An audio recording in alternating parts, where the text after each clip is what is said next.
Hello प्यारो, एक बार फिर से स्वागत है आपका। और हम लोग जो बात कर रहे थे इससे पहले वाले लेक्चर में, that was the about the damped harmonic oscillation. अगर एक ऑसिलेटर जिसको एक ऐसी जगह पर रखा गया है, सामान्य रूप से होता भी है जहाँ फ्रिक्शन हो, जैसे पानी के टब के अंदर आप ऑसिलेटर रख रहे हो, या नॉर्मल लाइफ में भी आप जब किसी ऑसिलेशन को शुरू करते हो तो अगल बगल हवा तो रहती है, तो हवा के मॉलिक्यूल उस ऑसिलेटर से टकराते हैं और उसकी एनर्जी को लगातार एब्जॉर्ब करते रहते हैं। तो इसकी वजह से होता क्या है कि आपके ऑसिलेटर की जो एम्पलीट्यूड है वो समय के साथ साथ कम होता रहता है, और ये जो घटना है इसको हम डैम्पिंग कहते हैं। तो पिछला जो हमारा डिस्कशन हुआ था, पिछले डिस्कशन में हम लोगों ने एक सोल्यूशन की बात की थी। अगर डैम्प्ड हार्मोनिक ऑसिलेटर है तो उसका एक सोल्यूशन होता है। सोल्यूशन कैसे लिखा गया था? इस तरह से था कुछ कि x बराबर कोई कांस्टेंट e की पावर माइनस आर, यहाँ पर हमें ब्रैकेट लगा दें, under root are square minus omega square bracket के बाहर t, प्लस एक और कांस्टेंट c2 e की पावर ब्रैकेट में r। अगर हम कह दें यहाँ पर पहले, अब क्या था, पहला टर्म में माइनस या प्लस क्या रखा था, जो भी रखा था, ये एक सोल्यूशन है। और एक सोल्यूशन इस तरह से आपके पास आ गया था, ये था। तो ये हमारा सोल्यूशन था जिसमें कि C1 C2 कोई दो आर्बिट्रेरी कांस्टेंट हैं।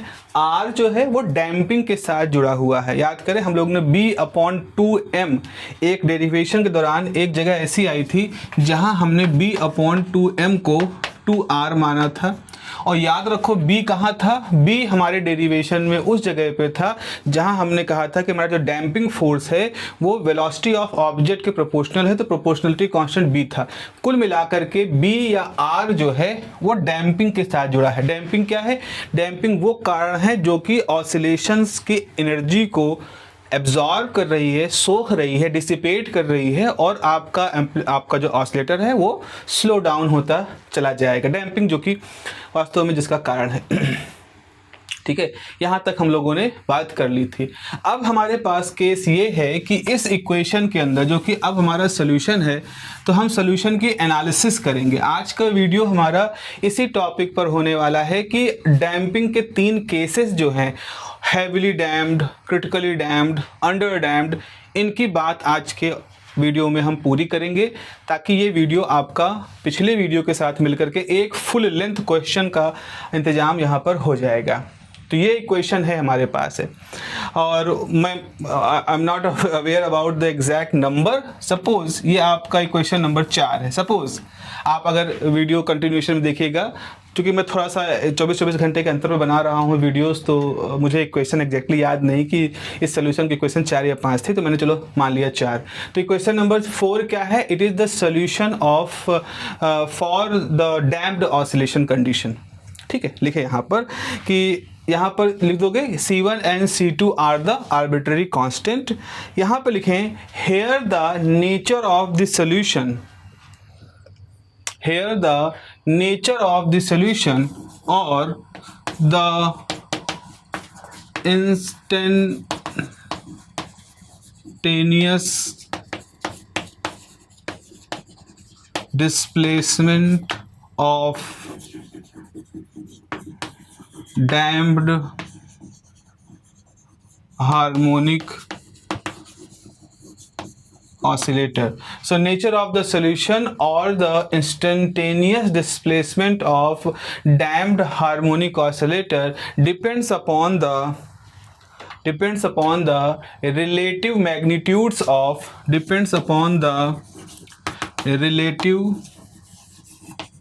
magnitudes of r square term. हम अंडर रूट के अंदर वाले टर्म की बात कर रहे हैं। Magnitude of r square term मतलब ये कौन सा टर्म है? असल में ये है damping factor and omega square, जो कि नेचुरल ऑसिलेटरी फैक्टर। ओमेगा उस फ्रिक्वेंसी का नाम है जिस फ्रिक्वेंसी से ऑसिलेटर ऑसिलेट करता है। तो यहाँ आपने कहा कि हमारा जो सोल्यूशन है उसका नेचर इस बात पे डिपेंड करेगा कि आपका रिलेटिव मैग्नीट्यूड आर स्क्वायर का और मैग्नीट्यूड ओमेगा स्क्वायर का कितना आपस में रिलेटेड है। कहने का मतलब ये कह रहे हैं क्या आर स्क्वायर ओमेगा स्क्वायर से बड़ा है? एक केस ये है। क्या आर स्क्वायर लगभग ओमेगा स्क्वायर के बराबर है? एक केस ये है।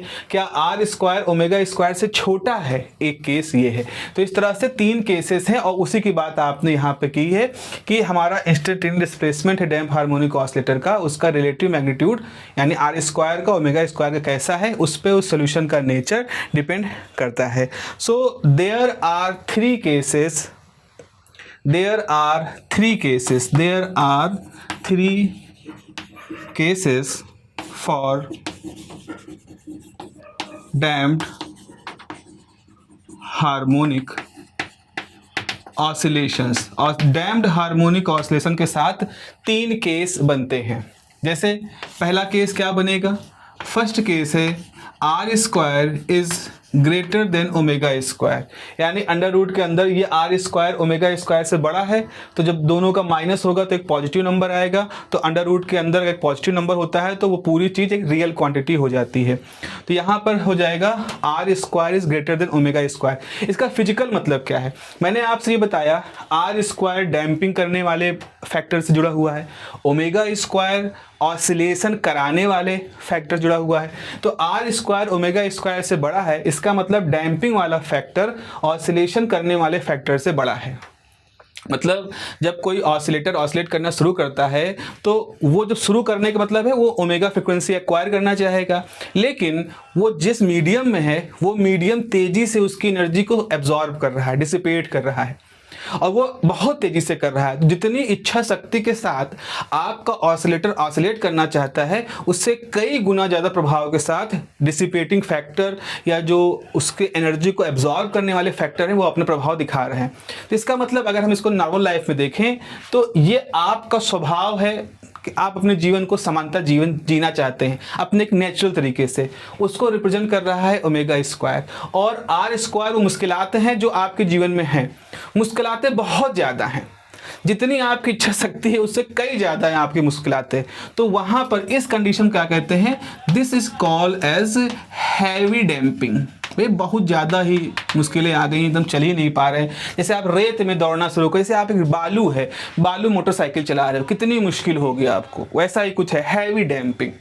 हैवी डैम्पिंग या इसको कई भाषाओं में फिजिक्स की दुनिया में इसको हम ओवर डैम्पिंग भी नाम देते हैं। ओवर मतलब अरे कुछ ज़्यादा ही समस्या हो गई है। दूसरा है कि r square is almost equal to omega square. ऐसा भी मतलब ठीक है, लड़ भी रहे हैं, जी भी रहे हैं, मुश्किलें भी हैं और अपना जीवन भी जी रहे हैं। तो यहाँ पर क्या है? आर स्क्वायर ओमेगा स्क्वायर के लगभग बराबर है, थोड़ा सा ज़्यादा ही है। मतलब ऐसा नहीं है कि ये नंबर जीरो हो जाएगा तो फिर मैथमेटिक्स में मुश्किलें हो जाएंगी। हम ये कहेंगे कि आर स्क्वायर ओमेगा स्क्वायर का अंतर बहुत थोड़ा है। मतलब जितनी हालात बिगड़ रहे हैं उतना हम भी लड़ रहे हैं किसी तरह से हालात से, और लड़के क्रिटिकल है माहौल। तो this is called critical damping. This is called critical damping. ऐसा ना क्रिटिकल से आपने अभी सुना होगा, अरे भैया मैच बड़ा क्रिटिकल है। तो मैच बड़ा क्रिटिकल का मतलब है कि भारत भी जीत सकता है, ऑस्ट्रेलिया भी जीत सकती है, अभी कुछ कह नहीं सकते हैं। रन बॉल वाला मामला है, एक बॉल पे एक रन है और विकेट अभी 4 ही हाथ में है, टेलेंडर्स खेल रहे हैं, तो अगर खेल गए तो जीत भी सकते हैं, विकेट उड़ गए तो हार भी सकते हैं, वैसा कुछ क्रिटिकल माहौल है। तीसरा केस है जो हम सब चाहते हैं कि ऐसा हो, r square is greater than omega square. देखो हम यहाँ पे ये नहीं कह रहे कि मुश्किलें खत्म हो जाएं, आर स्क्वायर 0 हो जाए। कहाँ खत्म होती? किसके जीवन की मुश्किलें खत्म होती? ऐसा कौन सा व्यक्ति आपको दिख गया है, चाहे वो देवताओं के अवतार के रूप में रहा हो, चाहे एक साधारण इंसान रहा हो, चाहे आपके जीवन हो, जिसे मुश्किलें ही नहीं होती। लेकिन मुश्किलें हों बट आपके जीने की इच्छा शक्ति उससे ज़्यादा हो। ठीक है, लड़ रहे हैं और कहीं जीत रहे हैं, कहीं हार रहे हैं, ओवरऑल खुश हैं, अपना जीवन बढ़िया से गुजार रहे हैं। तो this is called under damping. मतलब ठीक है, सिचुएशन जो है तनावपूर्ण है लेकिन नियंत्रण में है, अंडर डैम्पिंग, या इसे कहेंगे ऑसिलेटरी कंडीशन। हालांकि under damping is a more light damping, हल्की डैम्पिंग है यहाँ पर, मतलब है ना, लाइट डैम्पिंग से हैवी डैम्पिंग थी, इसको हम लाइट डैम्पिंग भी कह सकते हैं। तो ये तीन कंडीशंस आपके पास बनती हैं।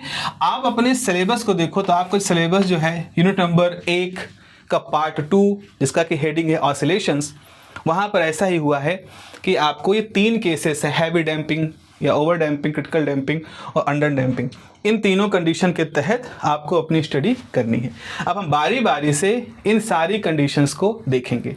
तो सबसे पहले हम लिखेंगे हैवी डैम्पिंग के बारे में। तो आप हेडिंग डाल दीजिए हैवी डैम्पिंग। आप अपने हेडिंग में लिखें हैवी डैम्पिंग या ओवर डैम्पिंग कंडीशन। तो हम बात करेंगे ओवर डैम्पिंग की कि आपके ऑसिलेटर में अगर ओवर डैम्पिंग हो रही है तो सॉल्यूशन कैसे अपने आप को मॉडिफाई करेगा और क्या हम देख सकते हैं। खुद सोचो, एक दलदली इलाका है, ठीक है, एक रेत है, रेतीला इलाका है, वहाँ बारिश हो गई तो सारा रेत ने पानी सोख लिया, अब वो दलदल सा बन गया। अब आपने दलदली इलाके में आप मोटरसाइकिल चला रहे हो, सामान्य से मोटरसाइकिल, कोई वो मड वाली मोटरसाइकिल नहीं है जो मोटे मोटे टायर जिसमें खांचे बने होते हैं। अब आप जब उस मड में घुसोगे then you are putting lots of effort, बहुत सारा एफर्ट उसमें डाल रहे हो, बट कुछ हो नहीं रहा है, वो भों करके वहीं पर रह जा रही, बिकॉज वो इतनी तेज़ी से एनर्जी को एब्जॉर्ब कर रही है। वो एक तरह से आपकी बाइक चल तो रही है बट वो उस दलदल के अंदर इतनी ज़्यादा उसको एफर्ट करना पड़ रहा है कि वो लगभग रुकी हुई है गाड़ी अपनी जगह पर, थोड़ा बहुत बढ़ती है बट वहीं रुक जाती है। सो दैट इज़ वेरी नज़दीकी केस है आपका ऑसिलेशंस का, हैवी डैम्पिंग के ऑसिलेशन का। या एक इमेजिन करो आपके पास एक ऑसिलेटर है, जैसे एक ऑसिलेटर है, आपने एक ऑसिलेशन ऐसे सोचो, आपने हाथ में एक पेंडुलम लिया, ऐसे स्प्रिंग ली और इसमें कुछ लटका हुआ है मास। अब आपने लिया, उसको छोड़ा तो ऐसे ऐसे जंप कर रहा है, ऑसिलेशन कर रहा है। आपने उसको उठा करके शहद के एक बर्तन में डुबो दिया, तो जैसे शहद के बर्तन डुबोगे तो वो एकदम से रुक जाएगा। क्यों रुक जाएगा? क्योंकि वो उसने अपनी एनर्जी को शहद के मॉलिक्यूलों को भेज दी। अब शहद के मॉलिक्यूल की डेंसिटी इतनी ज़्यादा है उस लिक्विड की, उसकी विस्कोसिटी इतनी ज़्यादा है बच्चा, कि आपका ऑसिलेटर वहाँ पर तेज़ी से अपनी एनर्जी को लॉस कर दे रहा है। This is the case of heavy damping. तो हैवी डैम्पिंग में लिखेंगे पहला लिखोगे heavy damping condition, heavy damping. Heavy damping मतलब होता है r square is greater than omega square. अगली लाइन लिख देंगे कि यहाँ पर इस कंडीशन का मतलब है कि डैम्पिंग फैक्टर्स जो हैं they are greater than oscillatory factors. तो डैम्पिंग फैक्टर्स जो हैं वो ऑसिलेटरिंग फैक्टर से काफ़ी ज़्यादा हैं, यानी कि एनर्जी को खींच सकने वाले प्रभाव ज़्यादा हैं, अवरोध ज़्यादा है, रुकावट ज़्यादा है, मुश्किलात ज़्यादा हैं। तो इसमें लिखेंगे for this condition R square minus omega square will be a positive term. R square minus omega square will be a positive term so that under root are square minus omega square will be क्या हो जाएगा? Will be real. तो under root are square minus omega square का जो term है वो एक positive term होगा। इसकी वजह से अंडर रूट जब पॉजिटिव टर्म का लोगे तो वो एक रियल नंबर आ जाएगा, मतलब एक कोई पॉजिटिव रियल, एक रियल नंबर आ गया, पॉजिटिव नेगेटिव दोनों हम वहाँ पे कह रहे हैं, तो एक रियल नंबर आ गया। अब इसका असर क्या होगा? इसका असर ये होगा, आप खुद ही सोचो, अगर इस जगह पर कोई रियल नंबर है, यहाँ पर सोल्यूशन में आप रखोगे, सोल्यूशन में इसकी जगह पर कोई रियल नंबर है, ठीक है, आर स्क्वायर ज़्यादा है, यानी कि देखो आर स्क्वायर ज़्यादा मतलब आर बड़ा है, आर स्क्वायर बड़ा, आर स्क्वायर ओमेगा स्क्वायर से बड़ा है, इसका मतलब आर बड़ा है, यहाँ पर भी आर बड़ा है। ये रियल नंबर जो भी होगा छोटा ही होगा, क्योंकि आर स्क्वायर में से ओमेगा स्क्वायर माइनस हो गया, उसका स्क्वायर रूट है, तो डेफिनेटली ये जो टर्म होगा ये पॉजिटिव होगा, आर से छोटा होगा, लेकिन होगा यहाँ पे कोई रियल नंबर है। इसका असर क्या होगा? खुद सोचो, आर भी कोई रियल नंबर है, उसमें आपने कोई रियल नंबर जोड़ दिया, ये बड़ा टर्म है माइनस में है, ये बड़ा टर्म है मान लो प्लस में है। देखो ये भी प्लस माइनस हो सकता है, डेफिनेटली ये भी प्लस माइनस हो सकता है, क्योंकि स्क्वायर रूट जैसा है ना, प्लस माइनस हो सकता है, लेकिन सिचुएशन सोचो, जरा ध्यान समझना है इसको। ये एक बड़ा टर्म है जो कि माइनस प्रभाव का है, छोटा टर्म है जो कि प्लस भी हो सकता है माइनस भी हो सकता है, लेकिन ओवरऑल इसका इफेक्ट क्या होगा? अगर ये प्लस भी है तो भी इसमें माइनस आर ही डोमिनेट करेगा, पहला टर्म ही डोमिनेट करेगा। यानी कि यहाँ पर e की power minus r plus something में ही एक माइनस टर्म ही रहेगा, और अगर ये माइनस हो जाएगा तब तो दोनों माइनस हो जाएंगे। कुल मिला के कहने का मतलब है यहाँ डोमिनेंस किसका होगा, e की पावर किसी निगेटिव वैल्यू के। ऐसे यहाँ पर भी है, तो C1 e की पावर कोई निगेटिव वैल्यू, C2 e की पावर तब भी यहाँ पर भी वही सिचुएशन आ गई है, प्लस माइनस यहाँ पे कोई निगेटिव वैल्यू है, और टाइम के साथ है। इसका मतलब ये है कि ये एक ऐसे ऑसिलेशन की हम बात कर रहे हैं जहां पर टाइम बढ़ने के साथ ये भी एक निगेटिव टर्म है, ये भी निगेटिव टर्म है, और आपको मालूम है एक्सपोनेंशियल ग्राफ ऐसे होता है। तो यहां पर ओवरऑल जो ऑसिलेटर है उसका डिस्प्लेसमेंट दो ऐसे फैक्टर हैं जो कि टाइम के साथ एक्सपोनेंशियली घट रहे हैं। यानी ओवरऑल सॉल्यूशन कैसा होगा, ओवरऑल जो आपका सॉल्यूशन होगा वो ऐसा होगा कि इन दोनों टर्मों की वजह से दोहरा एक तरह से मार पड़ेगी और बहुत तेजी से आपके ऑसिलेटर से एनर्जी खत्म हो जाएगी, उसका डिस्प्लेसमेंट बहुत तेजी से जीरो हो जाएगा। देखो ये टर्म भी टाइम के साथ जीरो की तरफ भाग रहा है, ये टर्म भी टाइम के साथ जीरो की तरफ भाग रहा है, तो दो टर्म है, दोनों टाइम के साथ भाग ही रहे निगेटिव की तरफ। इसका मतलब क्या हुआ, इसका फिजिकल मतलब ये हुआ बच्चों, इसका फिजिकल मतलब ये निकलता है कि ये जो पूरा सोल्यूशन है ये एक ऐसे सोल्यूशन को बिलोंग कर रहा है जहां टाइम के साथ डिस्प्लेसमेंट है वो तेजी से कम होगा। इसीलिए इस कंडीशन को हम हैवी डैम्पिंग कहते हैं, क्योंकि दो के दोनों टर्म यहाँ पर आपको क्या दिखा रहे हैं, दो के दोनों टर्म दिखा रहे हैं कि आपका ओवरऑल जो डिस्प्लेसमेंट है वो टाइम के साथ डिक्रीज कर रहा है। तो यहाँ पे लिखोगे, इतना लिख दिया, विल बी रियल, यहां पे लिखोगे सो मैं लिख देता हूं, थोड़ा सोल्यूशन को आपके लिख देता हूं ताकि आपने नोट्स में इसको अच्छे तरह से लिख सकें। तो यहां पे लिखेंगे will be real so the terms e की power minus r plus omega square and e की power minus r square minus omega square both will be negative power of exponential effectively। प्रभावी रूप से ये भी e की power negative होगा, ये भी e की पावर निगेटिव होगा, तो यहाँ both will be negative powers of exponential effectively। This means the instantaneous displacement of heavily damped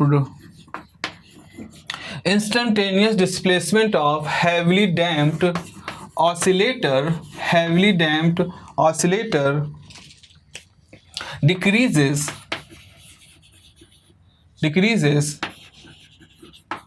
continuously, लगातार घटता रहेगा with time, decreases continuously with time physically।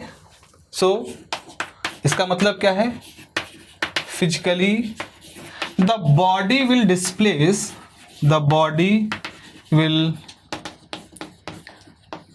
displaced from equilibrium से आप उसको डिस्प्लेस करोगे, the body will be displaced from equilibrium position and return back, वापस लौटेगा, and return back slowly, क्योंकि बहुत तेजी से उसकी एनर्जी खत्म हो गई, डिस्प्लेसमेंट बहुत तेजी से जीरो हो रहा है तो बचा ही नहीं कुछ इसके, एंड स्लोली विदाउट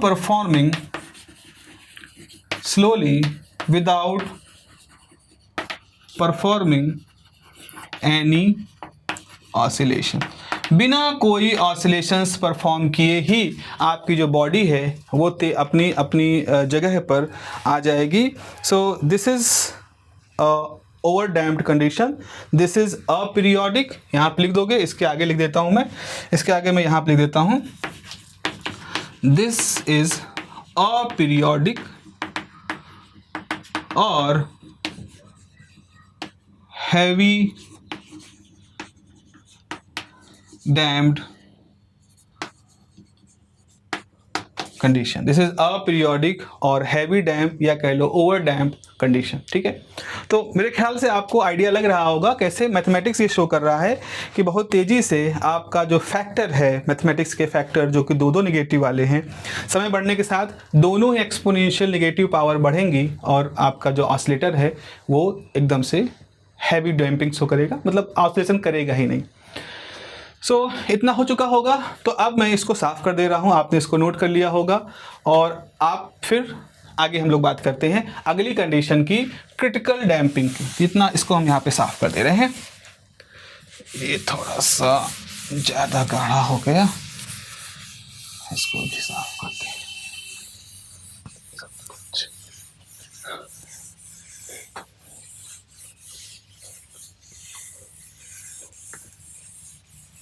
ठीक है, चले आगे बढ़ते हैं। अब हमें बात करना है क्रिटिकल डैम्पिंग, या समझना देखना यहाँ गणित बढ़िया आएगी। क्रिटिकल डैम्पिंग,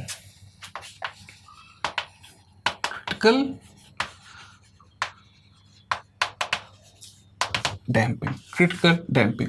क्रिटिकल डैम्पिंग का मतलब है, तो आप लिखोगे for this condition consider r square is approximately equal to omega square। r square exactly omega square के बराबर नहीं है, थोड़ा सा बराबर है, such as इतना है कि such as r square minus omega square is h। कोई बहुत छोटा सा नंबर आ रहा है, आर स्क्वायर और ओमेगा स्क्वायर का जो डिफरेंस है वो एक छोटा सा नंबर है, where h is small positive number. Physically this means damping factors approximately equal to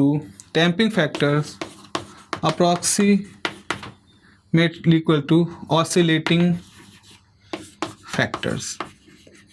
damping factors जो हैं वो लगभग ऑसिलेटिंग फैक्टर्स के बराबर हैं। मतलब बराबर क्या है उससे एग्जैक्टली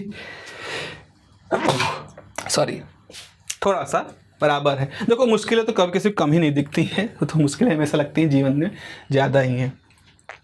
तो यहाँ लिखेंगे सो द सॉल्यूशन में रिटेन एज, कौन सा सॉल्यूशन, वही इक्वेशन नंबर 4 जिससे आज हम लोगों ने शुरुआत की है। तो सॉल्यूशन में रिटेन एज x बराबर c1 e की पावर माइनस r प्लस ऐसा करते हैं एक चीज़ ऐसा कर सकते हैं कि इस पूरे टर्म को हम h मान लें, under root r square minus omega square का जो अंडर रूट होगा उसको हम लोग h माने, वरना पड़ा रहेगा h, अंडर रूट h लिखना पड़ेगा, वो भी अपने आप प्रॉब्लम होगी। तो हमने सिंप्लिसिटी के लिए h मान लिया और बाहर आपका t रहेगा और फिर c2 है e की power minus r minus h बाहर t। आई होप कुछ रट नहीं रहे हैं, कुछ भी रट नहीं रहे हैं, कुछ भी ऐसा ज़बरदस्ती ठूस नहीं रहे हैं अपनी इस थ्योरी के अंदर। बस चीज़ें जो कॉमन सेंस के साथ हमारे सामने डेवलप हो रही हैं, हम अपनी गणित में उसको उसी भाषा में कहते जा रहे हैं। मेरे ख्याल से ये अगर मैं सफलतापूर्वक ये आपको यकीन दिला ले गया तो आप समझिए कि धीरे धीरे आपके मन से मैथ का डर खत्म हो जाएगा, एक मोहब्बत जगने लगेगी, क्योंकि आपको ये लगने लगेगा कि गणित जो भाषा है वो बड़ी ही खूबसूरत भाषा है। खूबसूरत भाषा इन सेंस कि भाई जो आप सच में सोच रहे हो अपने जीवन में, जो चीज़ होनी चाहिए, आपका कॉमन सेंस जिसको कह रहा होना चाहिए, उसको आप गणित के टर्म में लिख रहे हो। तो यही तो खूबसूरती होती है भाषा की। भाई उर्दू एक बड़ी अच्छी भाषा है।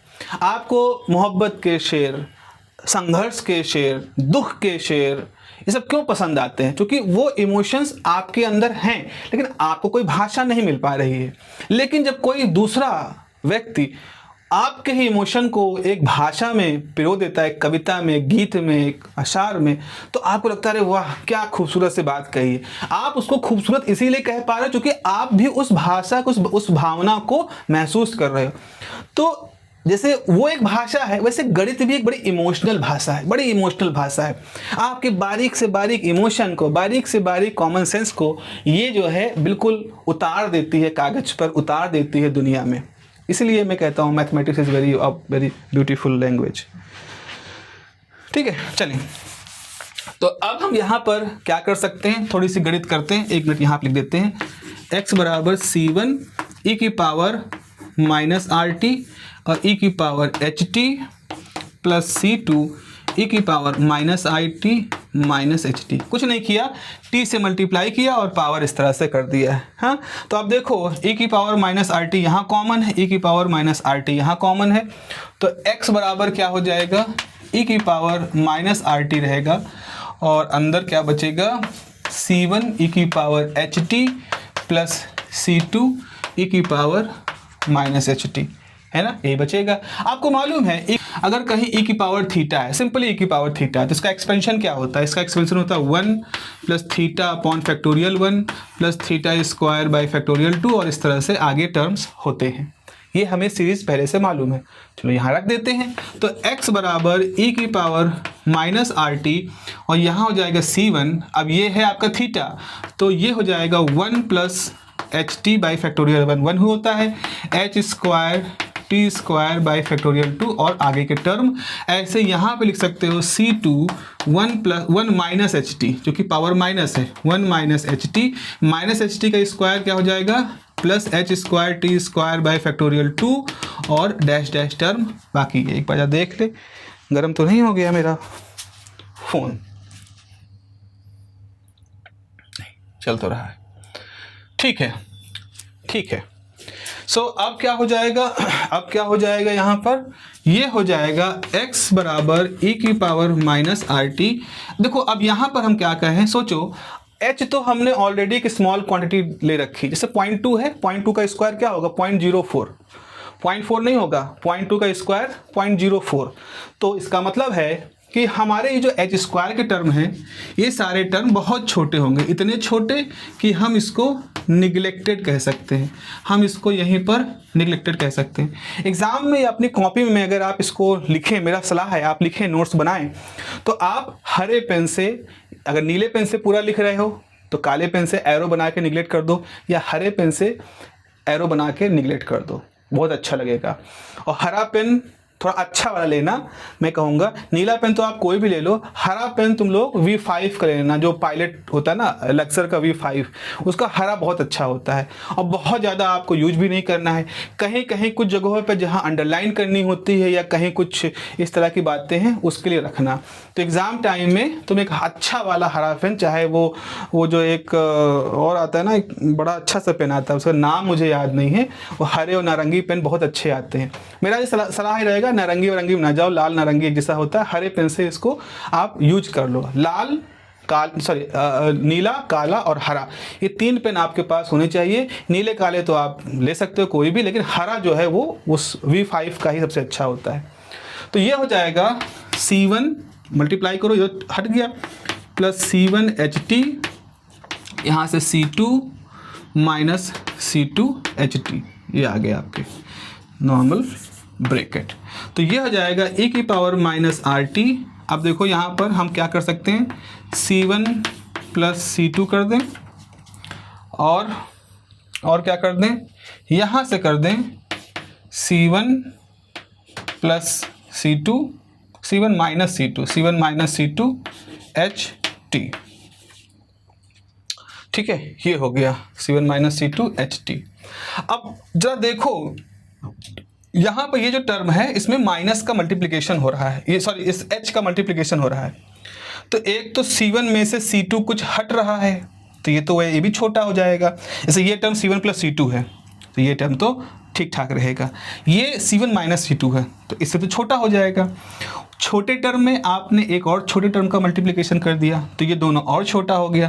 टाइम एक ऐसा है जो सम बढ़ रहा है, तो ये वाला फैक्टर बढ़ रहा है लेकिन ये दो फैक्टर का मैग्नीट्यूड छोटा है। तो हम मान सकते हैं कि इस पूरे सोल्यूशन में सबसे प्रभावी कौन होगा? प्रभावी ये ज़्यादा टर्म होगा, because this is summation of term.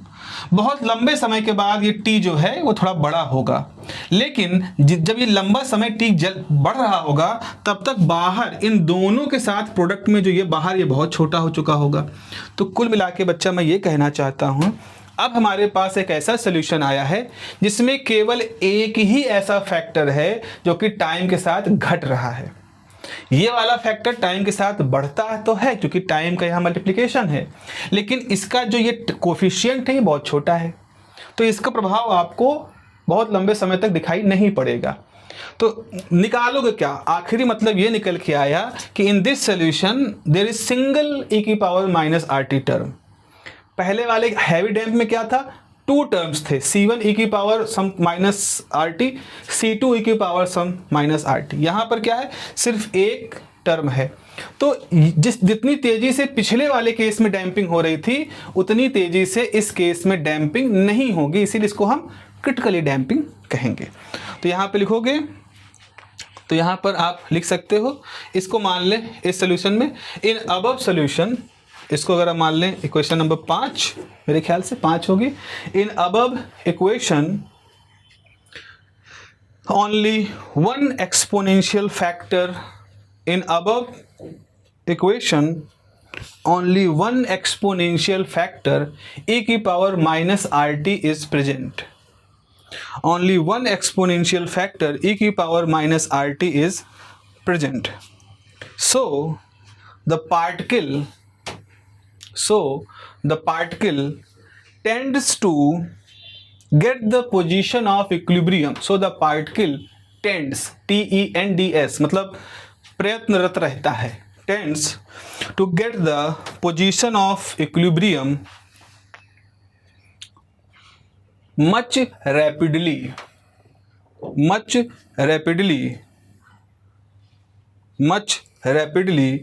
as compared to over damping condition, much rapidly as compared to over damping condition। देखो समझो, ओवर डैम्पिंग कंडीशन में बहुत तेजी से एनर्जी का लॉस हो रहा है बॉडी में से, इसीलिए बॉडी अपनी समान स्थिति को आने में उसको समय ज़्यादा लग रहा है। ऑसिलेशन की तो बात ही छोड़ दो, लेकिन यहाँ पर केवल एक फैक्टर है जो कि डैम्पिंग को मतलब आर के साथ टी के साथ बढ़ रहा है, तो यहाँ पर उतनी तेज़ी से एनर्जी का लॉस नहीं हो रहा क्योंकि डैम्पिंग उतनी ज़्यादा नहीं है, इसीलिए सिस्टम के पास एनर्जी रहती है अपने ऑसिलेशन को पूरा करने के लिए।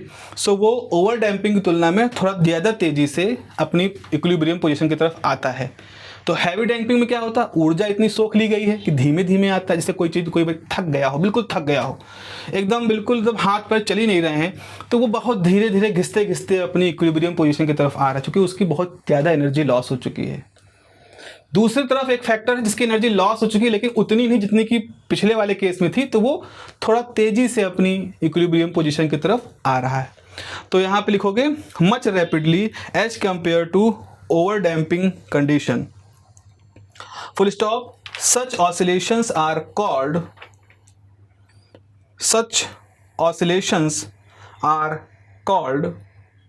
critical damped motion। such motion, not oscillation, such motion is called critically damped motion। इसको हम critically damped motion कहेंगे। ठीक है, चलिए आखिरी आज का है, आखिरी पॉइंट है और वो है, लिखोगे हेडिंग अंडर डैम्प्ड मोशन। आखिरी आपके पास है under damped motion, under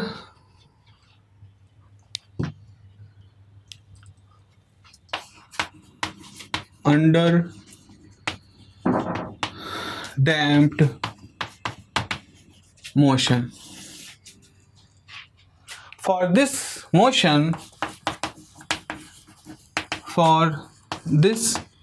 motion the condition is, कैसी कंडीशन है, r square is less than omega square, that is the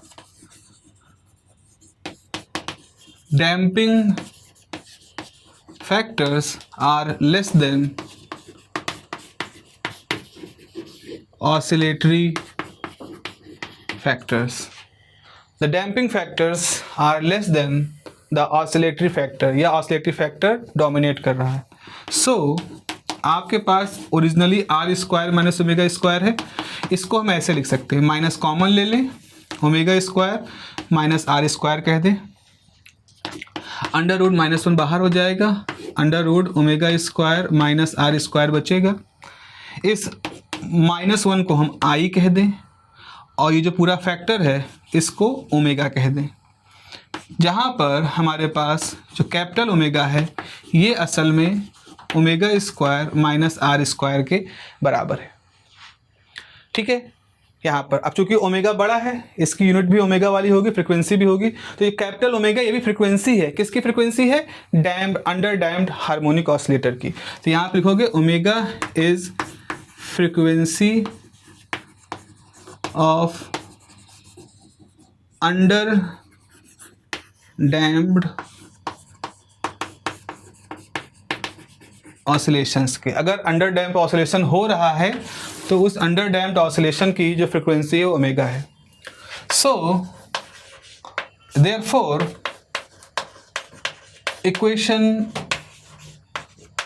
5 gives, कैसे हो जाएगा, x बराबर c1 e की पावर माइनस आर, फिर हमने under root are square minus omega square क्या लिख सकते हैं, I omega is equal to I capital omega T plus c2 e की power minus R minus I omega T. ठीक है,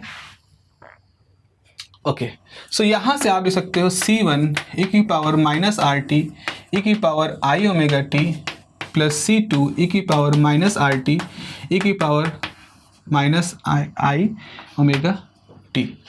सो ई की पावर माइनस आर टी बाहर कर दें और अंदर क्या बचेगा, अंदर बचेगा c1 ई की पावर आई ओमेगा टी प्लस c2 ई की power minus I omega T.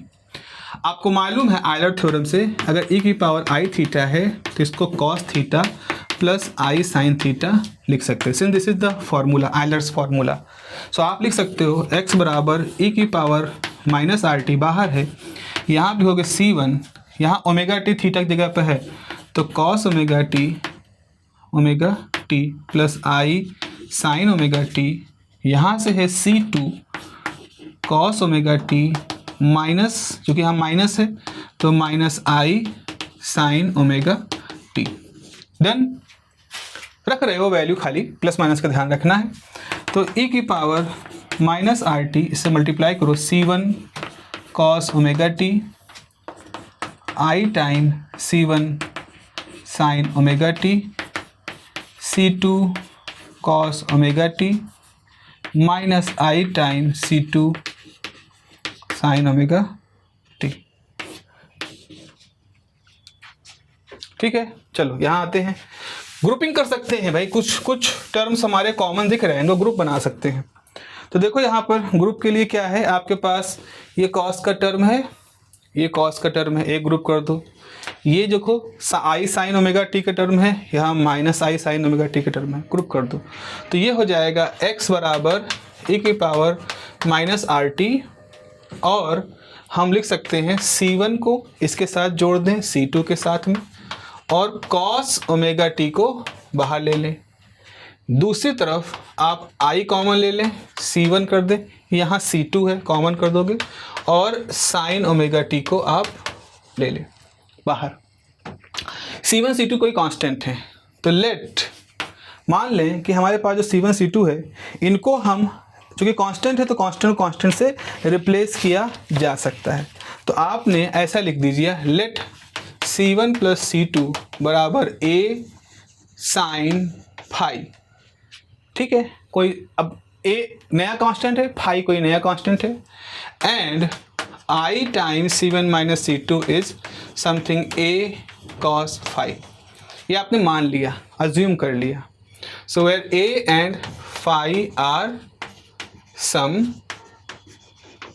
Arbitrary constant, hence ऐसा करने मात्र से आपके पास x की वैल्यू क्या आ जाएगी, e की पावर माइनस आर टी तो रहेगी, आपके पास यहाँ पर आ जाएगा। इसकी जगह क्या लिख सकते हो, a sine phi cos capital omega T, a cos phi sine capital omega T. आपने पढ़ा है एक formula sine a plus B का, sine a cos B, cos a sine B. तो यहाँ पर आप फार्मूला कौन सा लिख देना, फार्मूला लिख देना, क्योंकि हमें मालूम है अगर साइन a प्लस बी है तो इसका मतलब होता है sine a cos b cos a sine b।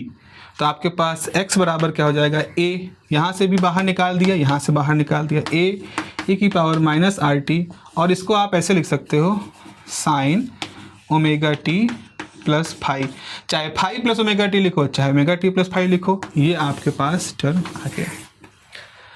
ठीक है ना, ये टर्म आपके पास आ गया। ये क्या दिखा रहा है, अंडर डैम्प्ड कंडीशन में जबकि डैम्पिंग इफेक्ट ऑसिलेटिंग इफेक्ट से कमज़ोर है तो आपका सोल्यूशन साइनोसॉइडल सोल्यूशन है, यानी कि अब ऑसिलेशंस होंगे। जैसे सामान्य जीवन में से यहाँ पे देखो, यहाँ अगर हम पेंडुलम को छोड़ दें तो पेंडुलम हवा में रगड़ तो खा रहा है, लेकिन हवा इतनी घनी नहीं, इतनी सहज थी। तो ऐसी स्थिति में क्या होगा, हवा धीरे धीरे एनर्जी तो लेगी इस बॉडी की। आपने एक पेंडुलम लटका के छोड़ दिया, 1 घंटे बाद आएंगे तो हो सकता है वो रुक गया हो या बहुत उसका एम्पलीट्यूड कम हो गया हो। तो वो क्या कर रहा होगा कि आपका जो ऑसिलेशंस हैं उस ऑसिलेशन को वो धीरे धीरे ख़त्म करेगा, लेकिन उससे पहले आपका ऑसिलेशंस होता रहेगा। तो इसीलिए अब जो फ्रिक्वेंसी से ऑसिलेशन होगा वो फ्रिक्वेंसी ओमेगा है, ये फ्रिक्वेंसी से ऑसिलेशन होंगे। जाहिर सी बात है ये फ्रिक्वेंसी का ऑसिलेशन ओमेगा स्मॉल ओमेगा से छोटे होंगे, क्योंकि omega square minus r square आपने ये कैपिटल ओमेगा माना है। लेकिन फिलहाल एक चीज़ आप देख रहे हो कि हमारा जो अब इस कंडीशन में हमारे जो डिस्प्लेसमेंट, इसका फॉर्मूला क्या है, पहले बात तो साइन टर्म है, एम्पलीट्यूड जो है वो a नहीं है, a की पावर a इंटू ई की पावर माइनस आर टी है। इसका मतलब है एम्पलीट्यूड इस फैक्टर से इस पूरे एम्पलीट्यूड में जो माइनस वाला फैक्टर है ये दिखा रहा है कि आपके एम्पलीट्यूड में लगातार कमी आती जाएगी साइन के साथ में, समय के साथ में, लेकिन ये फैक्टर दिखा रहा है कि ऑसिलेशंस होंगे। तो ये वैसा होगा, ऑसिलेशन होंगे होंगे होंगे धीरे धीरे धीरे धीरे करके रुक जाएंगे। या ऐसे कोई पेंडुलम ऑसिलेट कर रहा, ऑसिलेट किया किया किया किया किया क्या करके देन रुक जाएगा। अब ये समय बड़ा भी हो सकता है, डिपेंड करेगा डैम्पिंग कितना कम कितना ज़्यादा है। तो यहाँ पे लिखोगे equation 6 suggested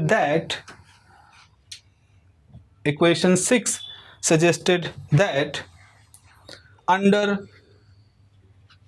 light damping condition, equation 6 suggested that under light damping conditions,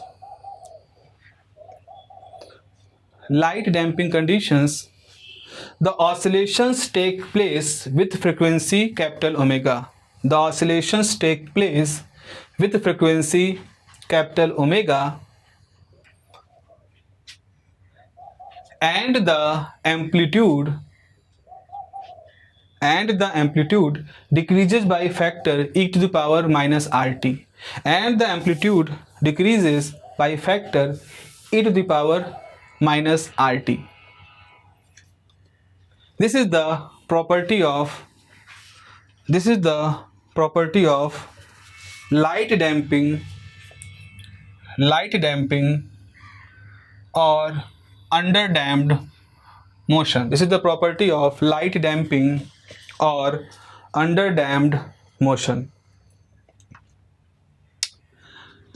ठीक है प्यारों, बस इतना रखते हैं, बड़ी गर्मी भी हो गई है और अभी इसकी और एनालिसिस करेंगे, अच्छी तरह से एनालिसिस करेंगे, कहीं से कोई क्वेश्चन छूटे ना, इस यूनिट से आपका क्वेश्चन बिल्कुल पक्का हो जाए। जैसा मैंने कहा इंजीनियर्स के लिए तो ये बहुत अच्छा टॉपिक है, आपको बहुत अच्छे समझना है। आप मैकेनिकल इंजीनियर हो तो भी आपको डिफरेंट सिस्टम्स के वाइब्रेशनल मोशन, उनका वाइब्रेटिंग प्रॉपर्टी, स्टेबिलिटी, इसके लिए ज़रूरी है। आप इलेक्ट्रिकल इंजीनियर हो तो इसके लिए भी इस प्रॉपर्टी को समझना आपके लिए बहुत ज़रूरी है। इलेक्ट्रिकल इंजीनियरिंग में तो सर्किट और आपके एसी अल्टरनेटिंग करंट और ये सब तो इसी से जुड़ा हुआ होता है। Skin effect, electric current in the conductor कैसे डिसिपेट करता है, कैसे वो होता है। इलेक्ट्रॉनिक्स में भी आप एम्पलीट्यूड डिमॉड्यूलेशन, मॉड्यूलेशन डिमॉड्यूलेशन पढ़ते हो, कम्युनिकेशन पूरा पढ़ते हो, स्किन इफेक्ट आप भी पढ़ते हो, कैसे करंट सर्किट के अंदर फ्लो कर रही है, कैसे नॉइज़ इंट्रोड्यूस हो रही है, सिग्नल सिस्टम पूरा आप पढ़ते हो। तो आपके लिए तो ये वेव मोशन बिल्कुल बेसिक है। सिग्नल सिस्टम को पढ़ने के लिए wave motion is a very elementary thing. Communication को पढ़ने के लिए डिफरेंट टाइप के जैसे आप पल्स कोड मॉड्यूलेशन पढ़ते हो, फ्रिक्वेंसी मॉड्यूलेशन पढ़ते हो, एम्पलीट्यूड मॉड्यूलेशन पढ़ते हो, उन सब के लिए सब ज़रूरी चीज़ें हैं। ये बेसिक्स हैं। अगर आप थर्ड ईयर में पहुँच चुके हो, आप अभी कम्युनिकेशन के एडवांस स्टेज में हो, आपको बेसिक्स नहीं मालूम है इन ऑसिलेशंस के, तो भी आप इस वीडियो को अच्छे तरीके से देख सकते हो। तो ये सारे फैक्टर्स, तो अभी से इसको सीखते जाओ। अभी तुम्हारे पास मोटिवेशन नहीं, मुझे फर्स्ट सेमेस्टर पास करना है, ठीक है, अच्छी बात है, होना भी ऐसा ही चाहिए, लेकिन ये सारे चीज़ें आपको आगे के जीवन में काम देंगे। कंप्यूटर साइंस वालों के लिए भी ये भी बहुत ज़रूरी है वेव मोशन, क्योंकि आपको नहीं पता किस तरह के आप कंप्यूटर आज आप प्रोग्रामिंग सीख रहे हो, कल को आप हो सकता है आपको ये प्रोग्रामिंग किसी इलेक्ट्रिकल कंपनी की में जाकर करनी पड़े, आपको ये प्रोग्रामिंग किसी इलेक्ट्रॉनिक्स कंपनी में जाकर करनी पड़े, क्योंकि जितने भी कंप्यूटर्स होते हैं दे आर असिस्टिंग ना। अगर कोई आदमी चिप बना रहा है, एनवीडिया ऐसे वो चिप बना रहा है, कोई डिफरेंट टाइप के पावर कंट्रोल सिस्टम बना रहा है, आप अलग अलग जगहों पे जा रहे हो, तो वहाँ पर ये थोड़ा आपको तो कोडिंग आती है, तो अगर आप कोडिंग के साथ साथ इन फंडामेंटल्स को भी जानते हो उस फील्ड की, से वेव का फंडामेंटल मालूम है, तो आप कभी भी सिग्नल सिस्टम कम्युनिकेशन में आप आराम से चीज़ों को अडॉप्ट कर सकते हो। It is just like if you know English, if you are good in reading English and comprehend करने की आपकी क्षमता अच्छी है, तो आप किसी भी भाषा, किसी भी विषय को पढ़ करके उसको कंप्रीहेंड कर सकते हो, उसको सीख सकते हो, सेल्फ स्टडी कर सकते हो। So with this note I am completing this lecture. अगले लेक्चर में हम इस इक्वेशन के बाद शुरुआत करेंगे, इसके इस फ्रिक्वेंसी से टाइम पीरियड निकालेंगे, इसके इस एम्पलीट्यूड से एम्पलीट्यूड के घटने का तरीका निकालेंगे, लॉगरिथमिक डिक्रीमेंट निकालेंगे और इन तीनों केसेस से ग्राफ बनाएंगे।